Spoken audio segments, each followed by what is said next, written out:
Who's the most superstitious player ever played with? Was it Deion? Well, was no, it Prime? Prime had, he had his superstitions, definitely. He was close to the top. He would put his uniform on the floor and walk around it. It looked like a crime scene.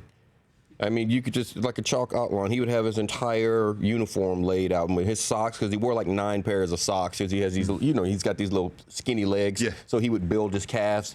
So he would, they would Wait, are you saying different layers? Are you saying he stuffed his socks to make his calves look he stuffed bigger? it. He stuffed it to make it look like he had some legs. I mean, he looks like he's doing a handstand. His legs are so skinny. Yes, Prime, you know it. He knows it. He knows it. Skinny legs. But he would have it all lined up. But he was pretty superstitious. George Seifert was more superstitious than any. Your coach? But my coach was more superstitious than any player I ever played with. What do you mean? What do you do?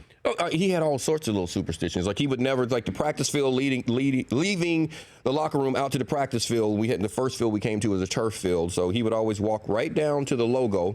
Right down the 50 to the logo, then he would walk all the way around it, back to the other side. He would never walk on the logo, ever. That was one of his things. He would always, every time he put a lifesaver in his mouth, and he was constantly doing it, he would always blow into it 3 times. He would come into the locker room, and his first trip around the locker room, he would just walk around with no shirt on. He'd come in, put his pants on, no shirt. He'd walk around. Shirtless George Seifert? Shirtless George Seifert. Look at everyone. It's a great fantasy wouldn't say a team, word. man. Wouldn't stop. We would try to stop him and talk to him. We would try to get him to walk across the logo. Like JT and John Taylor and I, we would get on either side of him and try to have a conversation and try to walk him into it. Oh, that's so wrong. Try to lead him into it just to see what would happen. And he'd put the brakes on like it was a force field around it or something. He'd never. Yeah, but I mean, that's just a few of them. He was going to wear certain shirts in certain times of the year. No, didn't have to come into a certain gate too. The plane had to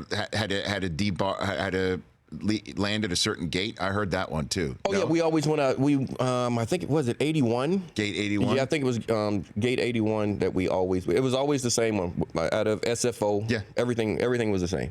We flew the same time. Everything was the same. We left at the same time on Friday afternoon, no matter where. If we were playing in L.A., we left Friday at 5 o'clock.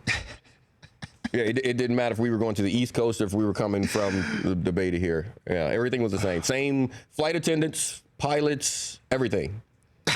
No kidding. Everything. If we went over to Spain for a week, the same. They flew over. They stayed with us. Everything was the same.